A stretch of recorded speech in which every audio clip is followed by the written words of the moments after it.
అన్నదాత అన్నదాత మీ అన్నదాత చెమటోడ్చి ఆహారాన్నందించే రైతన్నా అనునిత్యం నీ కండదండగా నిలిచే నేస్తం ఎవరన్నా అన్నదాత అన్నదాత మీ అన్నదాత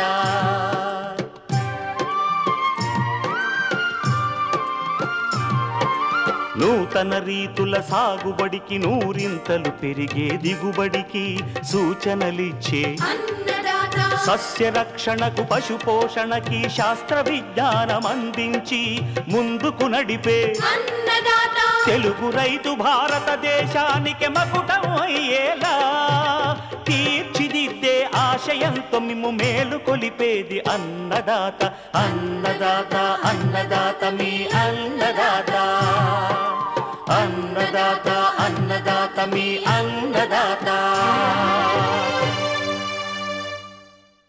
అన్నదాత ప్రేక్షకులకు నమస్కారం. ఈనాటి ముఖ్యాంశాలు: వర్షాకాలంలో అల్లం పంటలో చేపట్టాల్సిన జాగ్రత్త చర్యలు,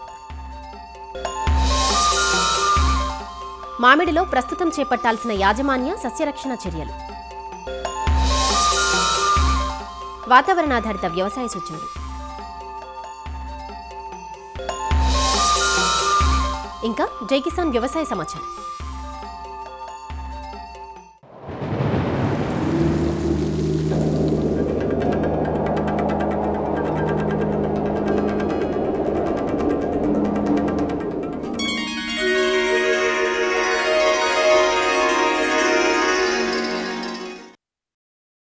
ఇరు తెలుగు రాష్ట్రాల్లో అధిక వర్షాలకు అనేక ప్రాంతాల్లో వ్యవసాయ ఉద్యాన పంటలు నీట మునిగాయి. అన్ని రకాల పంటల్లో ముందుగా నిల్వ ఉన్న అదనపు నీటిని బయటకు పంపివేయాలి. మొక్కలు బలంగా పెరగడానికి పోషకాల మోతాదును పెంచాలి. వ్యాధికారక శిలీంధ్రాలను మరియు చీడలను నివారించడానికి తగిన చర్యలను చేపట్టాలి. లేత తోటల్లో చనిపోయిన మొక్కలను తిరిగి నాటుకోవాలి.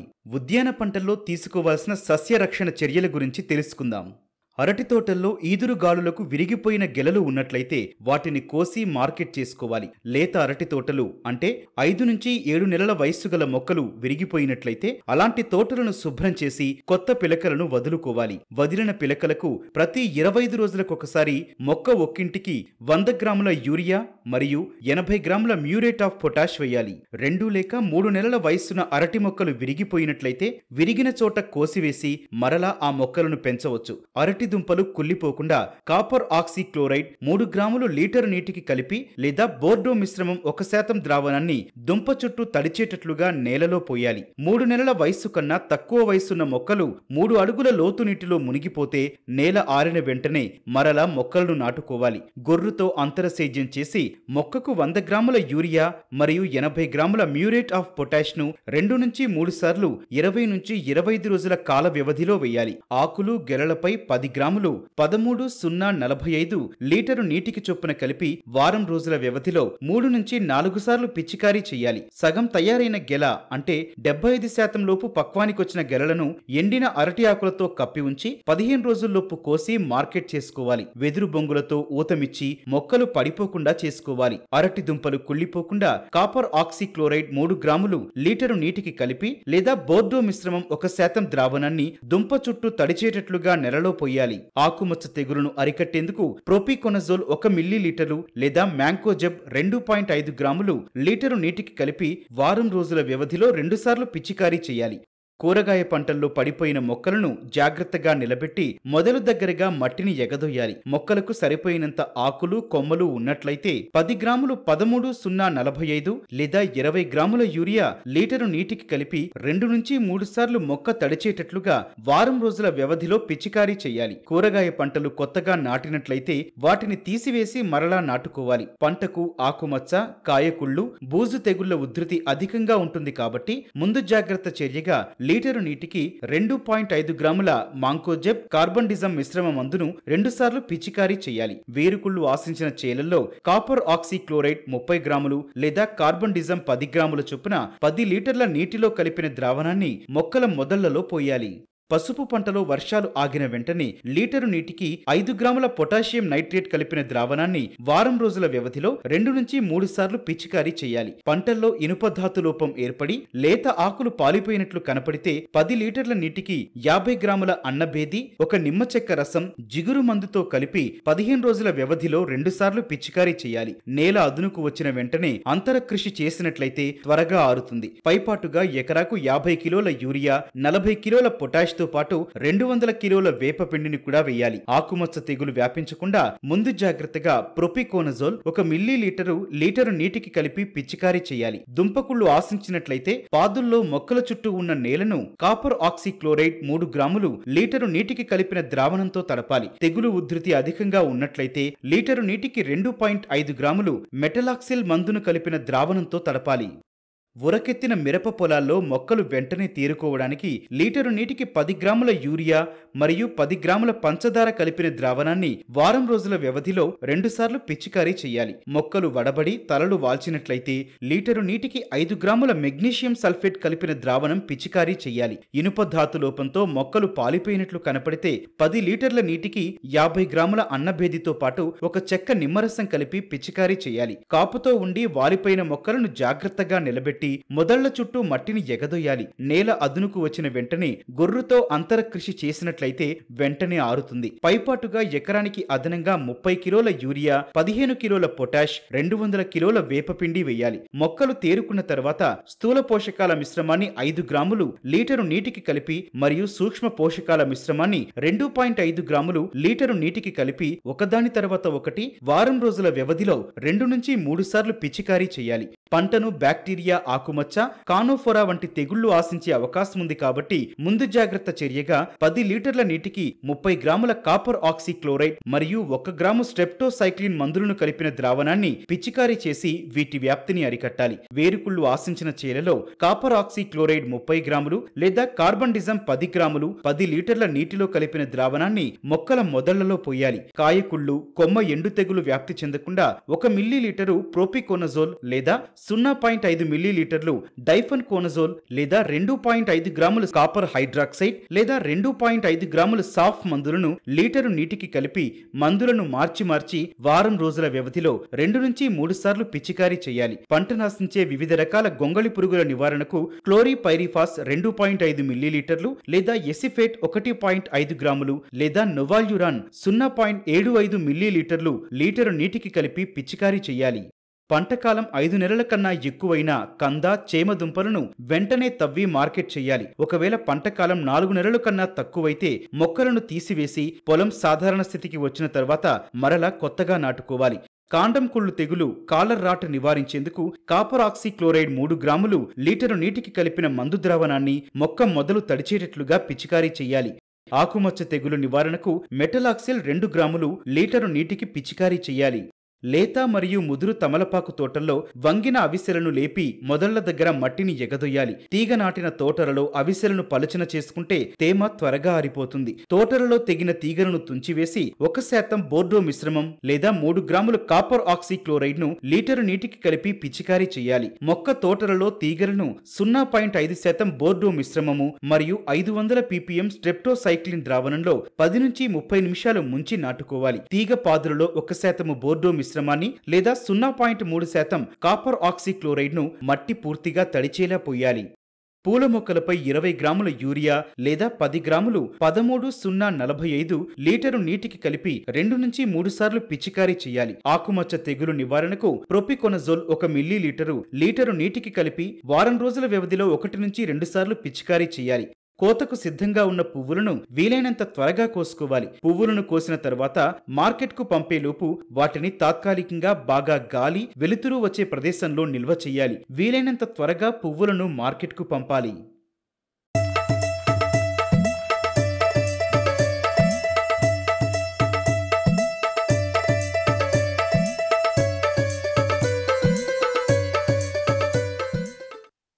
సుగంధ ద్రవ్యంగా వాణిజ్య పంటగా చెలామణి అవుతోంది అల్లం.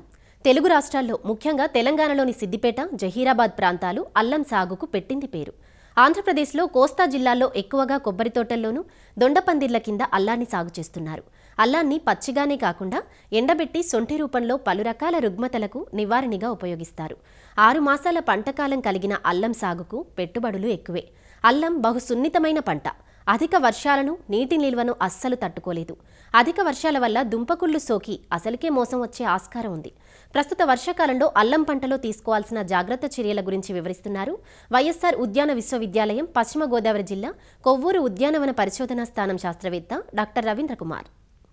ప్రస్తుతం ఉన్న పరిస్థితుల్లో ఈ అల్లం పంట 30 నుండి 40 రోజుల వయసులో రైతుల తోటల్లో ఉందండి. ముఖ్యంగా ఈ వర్షాకాలంలో వర్షపాతాన్ని అనుసరించి మనం నీటిని అల్లానికి పెట్టుకోవాల్సిన అవసరం ఉంటుంది. ఈ వర్షాలు అధికంగా కురిసినప్పుడు పల్ల ప్రాంతాల్లో లేదా మురుగునీటి పారుదల పోనటువంటి సౌకర్యం ఉండేటువంటి నేలల్లో ఈ నీరు నిలబడి ఎక్కువగా దుంపకుళ్ళు ఆశించే ప్రమాదం ఉంది. కాబట్టి తప్పనిసరిగా మురుగునీటి కాలువలు ఏర్పాటు చేసుకొని నేలలో నిలబడేటువంటి నీటిని త్వరగా బయటికి పంపించివేయడం జరగాలి. అదేవిధంగా నీటి తళ్ళు కూడా వర్షం పడినంతసేపు ఇవ్వనవసరం లేదు. వర్షాలు అయిపోయిన తర్వాత వారానికి ఒకసారి పాటు మనం నీటిని అందజేసుకుంటే ఈ మొక్కల యొక్క పెరుగుదల బాగా ఉండడం జరుగుతుంది. బిందు సేద్యం ద్వారా కూడా ఈ పంటను మనం పండించుకోవచ్చు. ఈ బిందు సేద్యం ద్వారా పండించినప్పుడు ఎరువులను కానీ శిలీంద్ర నాశనాలను కానీ డ్రిప్ పైపుల ద్వారా మనం మొక్కలకి అందజేసి నీటి వినియోగ సామర్థ్యాన్ని కూడా మనం 10 నుంచి 15% వరకు పెంచుకోవచ్చు. ఈ వర్షాకాలంలో ముఖ్యంగా ఏజెన్సీ ప్రాంతాల్లో మనం ఈ అల్లాన్ని సాగు చేసినప్పుడు ఈ నేలలో ఉండేటువంటి కాల్షియం అధిక వర్షాల వల్ల మనకి కొట్టుకుపోతూ ఉంటుంది. కాబట్టి భూములన్నీ కూడా కొంచెం ఆమ్ల లక్షణాలు కలిగి ఉండి ఈ స్థూల పోషకాలైనటువంటి నత్రజని, పొటాష్, కాల్షియం, మెగ్నీషియం లోప లక్షణాలు మనకి అధికంగా కనిపిస్తూ ఉంటాయి. ఈ పొటాష్ లోప లక్షణాలు వచ్చినప్పుడు మొత్తం ముదురాకులన్నీ కూడా మనకి ఎండిపోయి మొక్క యొక్క పిలకలు పెట్టే సామర్థ్యం తగ్గిపోతుంది. అదేవిధంగా తేలిగ్గా తెగుళ్ళకు కూడా గురి అవుతుంది. కాబట్టి ఈ పొటాష్ లోప లక్షణాలు కనిపించిన వెంబటే పొటాషియం నైట్రేట్ కానీ సల్ఫేట్ ఆఫ్ పొటాష్ మందును కానీ లీటర్ నీటికి 5 గ్రాములు జిగురు ద్రావణంతో కలిపి పిచికారీ చేసుకుంటే ఈ లోప లక్షణాలు అనేవి మనకి సమర్థవంతంగా నివారణ చేసుకోవడానికి అవకాశం ఉంటుంది. అదేవిధంగా కొన్ని ప్రాంతాల్లో నత్రజని లోప లక్షణం కూడా మనకి కనిపిస్తుంది. కాబట్టి ఈ నత్రజని లోప లక్షణాన్ని నివారణ చేయడానికి ముదురాకుల్లో పసుపు ధనాన్ని తగ్గించడానికి మనం యూరియాని 10 గ్రాములు లీటర్ నీటికి కలుపుకొని మొక్కలపై పిచికారీ చేసుకున్నప్పుడు నత్రజని లోప లక్షణాన్ని కూడా మనం సవరించుకోవడానికి అవకాశం ఉంటుంది. ఎక్కువగా అల్లాన్ని కొబ్బరి తోటలు, దొండపాదులలో కూడా అంతర పంటగా మరి ఉభయ గోదావరి జిల్లా, కృష్ణా జిల్లాల్లో పండించడం జరుగుతుంది. ఈ పంట మనం క్షార భూముల్లో, సున్నపు నేలల్లో పండించినప్పుడు తొందరగా ఇనుము ధాతు లోప లక్షణానికి, మెగ్నీషియం ధాతు లోప లక్షణానికి, అదేవిధంగా కాపర్ ధాతు లక్షణాలకి గురి అవ్వడం గమనించడం జరిగింది. ఇనుప ధాతు లోప లక్షణం మనము గమనించినప్పుడు ఈ ఇనుప ధాతు వల్ల లేత ఆకులన్నీ కూడా తెల్లగా పాలిపోయి కిరంజన సంయోగక్రియకి అవసరమైనటువంటి ఈ క్లోరోఫిల్ లేకుండా ఉండి కిరంజన సంయోగక్రియ జరుపుకోలేవు. ఆహారాన్ని తయారు చేసుకోకపోవడం చేత మరికి దిగుబడులు అనేవి బాగా తగ్గడం గమనించమైంది. దీని నివారణకు మనం ఆఖరి దుక్కులో తప్పనిసరిగా ఎకరాకి 10 కేజీల పాటు ఐరన్ సల్ఫేట్ లేదా అన్నబేదిని మనం వేసుకొని కలియడం ద్వారా ఈ లక్షణాలను నివారణ చేసుకోవచ్చు. మరి పంట దశలో ఈ లక్షణాలను గమనించినప్పుడు లీటర్కి 5 గ్రాముల అన్నబేదిని 1 గ్రాము నిమ్మ ఉప్పుతో కలిపి ఈ పంటపై పిచికారీ చేసుకోవడం ద్వారా ఇనుము ధాతు లోప లక్షణాలను నివారణ చేసుకోవచ్చు. ఈ ఇనుముతో పాటు జింక్ లోప లక్షణాలు కూడా మనకు గమనించడం జరిగింది. ఈ జింక్ లోప లక్షణాలు ఉన్నప్పుడు ఆకు ఈనులు పచ్చగా ఉండి ఈనుల మధ్య భాగం పసుపు రంగులోకి మారి ఆకులు చిన్న పరిమాణంగా ఉండిపోయి గుత్తుగా తయారవుతాయి. ఈ లోప లక్షణాలు కనిపించినప్పుడు మొక్క ఎదుగుదల బాగా తగ్గి మనకి పెరుగుదల అనేది తక్కువగా ఉండి పిలకలు వేసే సామర్థ్యం కూడా తగ్గి నాణ్యత అనేది తగ్గుతుంది. కాబట్టి ఈ దశలో తప్పనిసరిగా జింక్ సల్ఫేట్ 2 నుంచి 3 గ్రాములు లీటర్ నీటికి కలిపి మొక్కలపై పిచికారీ చేసుకోవడం ద్వారా ఈ లోప లక్షణాలను కూడా మనం నివారణ చేసుకోవచ్చు. మొక్క యొక్క రోగ నిరోధక శక్తి పెంచడానికి పొటాషియం ఫాస్ఫోనేట్ అనే మందును 2 మిల్లీలీటర్ లీటర్ నీటికి కలిపి ప్రతి 15 రోజులకు ఒకసారి మనం పిచికారీ చేయడం ద్వారా పిలకలు వేసే సామర్థ్యం బాగా పెరుగుతుంది. అయితే మరి వర్షాకాలంలో అల్లం పంట వివిధ రకాలైనటువంటి తెగుళ్లకు గురవడం గమనించడం అయింది. దీనిలో ముఖ్యంగా ఫిల్లోస్టిక్టా ఆకుమచ్చ తెగులు ఎక్కువగా ఆశించి నష్టపరచడం జరుగుతుంది. ఆకులపైన తెల్లగా ఉండేటువంటి మచ్చలు నిర్ణీత ఆకారం లేనటువంటి మచ్చలు ఏర్పడి నష్టాన్ని కలుగు చేస్తాయి. తదనంతరం వ్యాధి ముదిరినప్పుడు ఈ ఆకులు అనేవి ఎండిపోయి దిగుబడులు తగ్గడం జరుగుతుంది. ఈ మచ్చలు కనిపించగానే మనం తప్పనిసరిగా ఎకరాకు 200 గ్రాముల కార్బండిజం లేదా 500 గ్రాముల మ్యాంకోజెబ్ లేదా 200 మిల్లీలీటర్ల ప్రోపుకొనిజాల్ అనే మందును లేదా 200 మిల్లీలీటర్ల పైరాక్లోస్ట్రోబిన్ అనే మందును పిచికారీ చేసుకోవడం ద్వారా ఈ తెగులు ఉధృతిని మనం తగ్గించవచ్చు. అయితే అల్లంలో మనకి ప్రధానమైనటువంటి సమస్య దుంపకుళ్ళు తెగులు.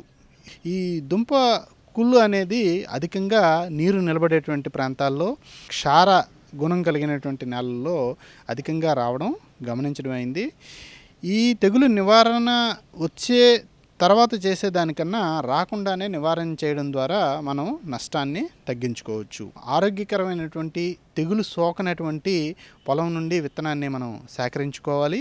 అదేవిధంగా మ్యాంకోజెబ్ మరియు మలాతాని మందులతో విత్తన శుద్ధి చేసుకోవాలి. అంతేకాకుండా ఆఖరి దుక్కులో మరియు పంట కాలంలో 2.5 కిలోల ట్రైకోడర్మా విరిడిని, 2.5 కిలోల సూడోమోనాస్ను, 10 కిలోల వేపపిండి, 90 కిలోల పశువుల గెత్తం కలిపి ఒక వారం 10 రోజుల పాటు వృద్ధి చేసుకునే తర్వాత పైపాటుగా మొక్కల మొదలలో చల్లడం ద్వారా ఈ తెగులును కూడా నివారణ చేసుకోవచ్చు.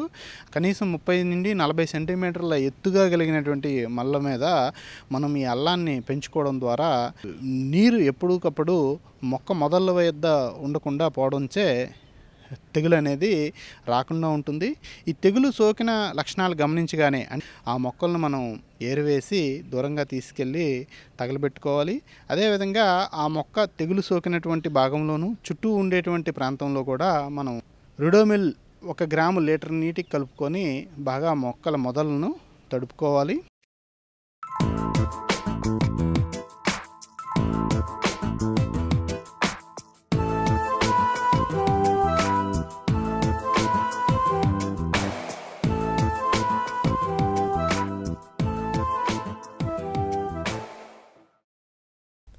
సెప్టెంబర్ మాసానికి వచ్చేసాం. కాపు తీస్తున్న మామిడి తోటల్లో కొమ్మ కత్తిరింపులు చేసి ఎరువులు కూడా వేసి ఉన్నారు రైతులు. కానీ కొన్ని తోటల్లో రైతులు కాపు తీసుకున్నాక పూర్తిగా వదిలివేశారు. అలాంటి తోటల్లో తేనె మంచు, ఆకు జల్లెడ పురుగులు కనిపిస్తున్నాయి. మరికొద్ది రోజుల్లో తోటలు పుష్పించే సమయం ఆరంభమవుతుంది. కాబట్టి వీటిని సకాలంలో నివారించుకుంటూ మొక్కలకు సరైన పోషకాలు అందించినప్పుడు మాత్రమే తర్వాతి సీజన్లో మంచి దిగుబడితో పాటు నాణ్యమైన కాపును పొందగలం. మామిడిలో ప్రస్తుతం చేపట్టాల్సిన యాజమాన్య సస్యరక్షణ చర్యల గురించి సూచిస్తున్నారు నిజామాబాద్ జిల్లా రుద్రూరు కృషి విజ్ఞాన కేంద్రం ఉద్యాన శాస్త్రవేత్త డాక్టర్ రాజ్ కుమార్. ఈ మామిడిలో ప్రస్తుతం కోత తర్వాత మనకు ముఖ్యంగా ఏంటంటే ఈ పాత కొమ్మలు కానివ్వండి, ఎండిపోయిన కొమ్మలు, అలాగే వివిధ చీడపీడలకు కారణమైన పురుగుల అవశేషాలు మనకి చెట్టు మీద ఉండిపోతాయి. ముఖ్యంగా రైతు సోదరులు చూసుకోవాల్సింది ఏంటంటే పంట అయిపోగానే ఈ ఎండిపోయిన కొమ్మలు కానివ్వండి, అధికంగా లోపలికి సూర్యరశ్మి రాకుండా చేసే కొమ్మల్ని కానివ్వండి తొలగించాలి. దీన్ని ప్రూనింగ్ అంటాం. అంటే ఎక్కువ పెరిగిపోయిన కొమ్మల్ని ఎప్పటికప్పుడు తీసుకుంటూ గాలి మరియు వెలుతురు ప్రసరించేలాగా చూసుకోవాలి. ఈ మామిడిలో ఈ కత్తిరింపులు జరిపిన తర్వాత ఆ కత్తిరింపులు చేసిన ప్రదేశాన్ని బోర్డో మిశ్రమం లేదా కాపరాక్సి క్లోరైడ్ మిశ్రమాన్ని పూసినట్లయితే శిలీంధ్రం వల్ల జరిగే నష్టాన్ని నివారించుకోవచ్చు. తదనంతరం మామిడిలో మనం ఎరువుల యాజమాన్యం కూడా సకాలంలో చేసుకోవాలి. మామిడి తోటల వయసును బట్టి ఎరువుల యాజమాన్యం చేసుకోబడుతుంది. మొదటి 4 ఏళ్లలో మనకి ఎలాంటి ఖాతా తీసుకోకుండా ఉన్నట్లయితే మామిడి ఎదుగుదల, అలాగే మామిడి మొక్క పటిష్టత అనేది బాగుంటుంది. దానివల్ల మంచి ఎదుగుదల ఉండి మున్ముందు మంచి ఖాతానిచ్చే ఇది ఉంటుంది. ఎరువులు యాజమాన్యం అనేది మనం 2 దఫాల్లో మనం వేసుకోవాలి. ఒకటి ఆగస్టు నెలలో పాదులు చేసుకుని సరైన మోతాదులో వేసుకోవాలి. అలాగే ఇంకోటి అక్టోబర్ నెలలో మళ్ళీ ఇంకో 2వ దఫా మనం ఎరువులు వేసుకోవాలి. మామిడిలో ప్రధాన సమస్యగా మనం చూసుకున్నట్లయితే ఒకటి ఆకు జల్లెడబట్టే పురుగు, అలాగే కాయ దశలో అయితే పండు ఈగ. ఈ ఆకు జల్లెడబట్టే పురుగులు అనేది ఈ కొమ్మ కత్తిరింపులు సరిగ్గా చేసుకున్నప్పుడు సూర్యరశ్మి లోపలికి వెళ్ళక గాలి తగలక పురుగులన్నీ కూడా లోపల లార్వాలు జల్లెడ పట్టేస్తాయి. దానివల్ల ఏంటంటే పత్రహారం మొత్తం దెబ్బతిని ఫోటోసింథసిస్ అనేది తగ్గిపోతుంది. దీనివల్ల పూత కాత మీద ప్రభావం చూపుతుంది. దీనికి గాను రైతు సోదరులు ఆ జల్లెడలను ఎప్పటికప్పుడు కర్రతో కానివ్వండి, లేకపోతే CISH లక్నో వాళ్ళు డెవలప్ చేసిన జల్లెడ తీసే పరికరాన్ని ఉపయోగించి ఆ జల్లెడను లాగివేయడం వల్ల మనం నివారించుకోవచ్చు. అలాగే అంతర్వాహిక పురుగు మందుల్ని మనం పిచికారీ చేసుకున్నట్లయితే ఆ పురుగును నివారించుకోవచ్చు. నవంబర్ నుంచి మనం ఎలాంటి నీటి తడులు ఇవ్వకుండా బెట్ట పరిస్థితులను దానికి తీసుకువచ్చినట్లయితే పూత అనేది సకాలంలో వచ్చి మంచి పూత అనేది వస్తుంది. ఈ పూత అప్పుడు గమనించాల్సింది ఏంటంటే పూత నుంచి మనకు పిందె వచ్చిన సమయంలో ఎలాంటి నీటి తడులు ఇవ్వకూడదు. ఆ పూత వచ్చే సమయంలో నీటి తడులు ఇచ్చినట్లయితే మనకి ఫోలియేజ్ అంటే పత్రాలు వచ్చే ఆస్కారం ఎక్కువ ఉంటుంది. కాబట్టి నీటి తడులు ఇవ్వకుండా బెట్ట పరిస్థితిని తీసుకొచ్చినట్లయితే మంచి పూత కూడా రావడానికి ఆస్కారం ఉంటుంది. ఇకపోతే కాయ పిందె దశ నుంచి కాయ కాసేంత దశ వరకు మేజర్ ప్రాబ్లం దీంట్లో పండుగ. ఈ పండుగ నివారణకు మనకు పండుగ బుట్టలు ఫ్రూట్ ఫ్లై ట్రాప్స్ అంటాం. ఈ ఫ్రూట్ ఫ్లై ట్రాప్స్ని మనం ఎకరానికి ఒక 2 చొప్పున పెట్టుకున్నట్లయితే ఆ పండుగని మనం నివారించుకోవడానికి పండుగ బుట్టలను పెట్టుకున్నట్లయితే మంచి దిగుబడి అలాగే మంచి నాణ్యమైన పళ్ళను మనం తీసుకోవచ్చు.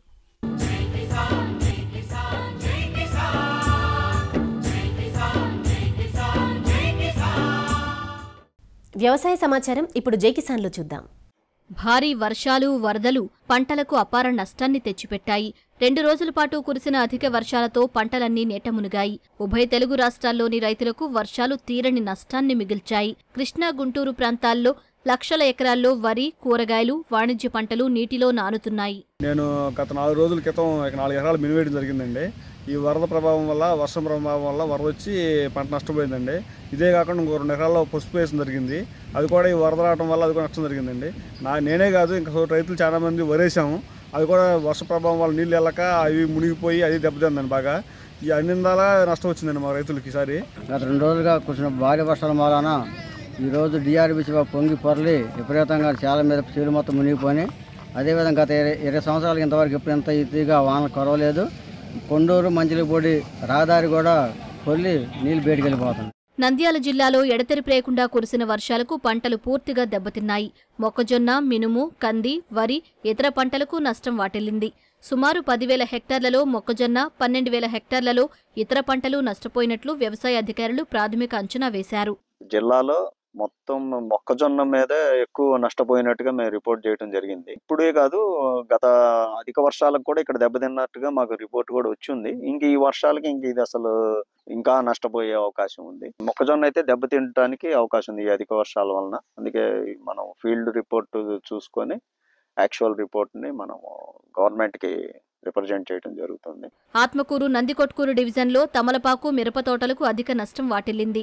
20 ఎకరాల్లో తమలపాకు తోటలు, 40 హెక్టార్లలో మిరప పంట దెబ్బతిన్నట్లు ఉద్యాన శాఖ అధికారులు ప్రాథమిక అంచనా వేశారు. జిల్లాలో ఇప్పటి వరకు తమలపాకు 20 ఎకరాల్లో నష్టం కలిగిందని ప్రాథమిక అంచనా వేయడం జరిగింది. దాంతోపాటు ఎక్కువగా చిల్లి దాదాపు 1 నుంచి 2 నెలల మధ్యలో పంట నాటి ఉన్నారు రైతులు. ఎక్కువగా మన జిల్లాలో, నంద్యాల జిల్లాలో నల్లరేగడి భూముల్లో, బ్లాక్ సాయిల్లో చిల్లి వ్యవసాయం సాగు చేస్తారు. కాబట్టి ఎక్కడైతే నీరు నిలిచి అటువంటి ముంపు గురైన భూముల్లో తెగులు, ముఖ్యంగా కుళ్ళు తెగులు ఎక్కడ రావడానికి అవకాశం ఉంటుంది. కాబట్టి ఇంతవరకు దాదాపు 40 హెక్టార్లలో ఈ చిల్లి గురించి మేము ప్రాథమిక అంచనాగా రిపోర్ట్ చేయడం జరిగింది. తర్వాత మిగతా పంటలకు ముఖ్యంగా ఈ మామిడి, చీని, తర్వాత సపోటా, పెరినల్ క్రాప్స్కి ఈ యొక్క వర్షం జిల్లాకు అనుకూలంగానే ఉంది. అయితే కూరగాయలు, మిరప, కొన్ని పూల తోటలకు మాత్రం కొంచెము ఇబ్బందికరంగా ఉంది. అయితే ఇమ్మీడియట్గా ఎక్కడైతే నీరు నిలిచిన ప్రాంతాల్లో మురుగునీరును బయటకు పంపించేసి మరి ఏ విధంగా సస్యరక్షణ చర్యలు చేపట్టాలి, ప్రాథమికంగా రైతు నష్టపోకుండా తీసుకోవాల్సిన చర్యల మీద రైతులకు అవగాహన కల్పించడం జరిగింది. తెలంగాణలో వర్షాల ప్రభావంతో పలు ప్రాంతాల్లో పంటలకు నష్టం వాటిల్లింది. వరంగల్, సంగారెడ్డి, మెదక్ జిల్లాల్లోని పలు ప్రాంతాల్లో పంటలు నేటమునిగాయి. వనపర్తి జిల్లాలో 2 రోజులుగా ఎడతెరిపి లేకుండా కురిసిన భారీ వర్షాలకు చెరువులు, కుంటలు పొంగి పొర్లుతున్నాయి. దీంతో పలు గ్రామాల్లో వరి పంట నీటమునిగింది. కొత్తకోట మండలంలోని సంకిరెడ్డిపల్లి, అపరాల కనిమెట్ట గ్రామాల్లో సుమారుగా 280 ఎకరాల్లో వరి పొలాలు నీటమునిగాయి. సరళసాగర్ బ్యాక్ వాటర్ వచ్చి మొత్తం ఓగు మొత్తం వల్ల చేను మొత్తం మునిగిపోయింది. 3.5 ఎకరాలు వేసినాము. బోరు మొత్తం ఖరాబ్ అయిపోయింది. రోడ్డు కూడా మొత్తం మునిగిపోయింది. అసలు అక్కడ అవతల ఊరికి వెళ్ళడానికి కూడా వీలు లేకుండా మొత్తం మునిగిపోయింది ఆ వాటర్ రివర్స్ రావడం వల్ల. వరంగల్ జిల్లాలో ఈదురుగాలులతో కురిసిన అకాల వర్షాలకు బొప్పాయి పంటకు తీవ్ర నష్టం వాటిల్లింది. వాన దెబ్బకు కాయలతో ఉన్న చెట్లన్నీ నేలకొరిగాయి. అకాల వర్షాలు కోలుకోలేని దెబ్బతీశాయని తెలుగు రాష్ట్రాల రైతులు కన్నీరు మున్నీరవుతున్నారు. పంట సమయం కూడా దాటిపోవడంతో కొన్ని ప్రాంతాల్లో తిరిగి విత్తుకునే పరిస్థితి కూడా లేదని ప్రభుత్వం స్పందించి పరిహారం అందించాలంటూ రైతులు కోరుతున్నారు. మరిన్ని విభిన్న అంశాలతో రేపటి అన్నదాతలో మళ్ళీ కలుసుకుందాం. అంతవరకు సెలవు. నమస్కారం. అన్నదాతలు తమ సందేహాలు సమస్యలను 1800-425-4085 టోల్ ఫ్రీ నెంబర్లో ఉదయం 10 నుంచి 11 గంటల మధ్య పని దినాలలో సంప్రదించగలరు. ఈ కార్యక్రమాన్ని యూట్యూబ్లో www.youtube.com/అన్నదాత-ఈటీవీ లింక్ ద్వారా వీక్షించవచ్చు. అన్నదాత కథనాలు ఈటీవీ విన్ మొబైల్ యాప్లో వీక్షించండి.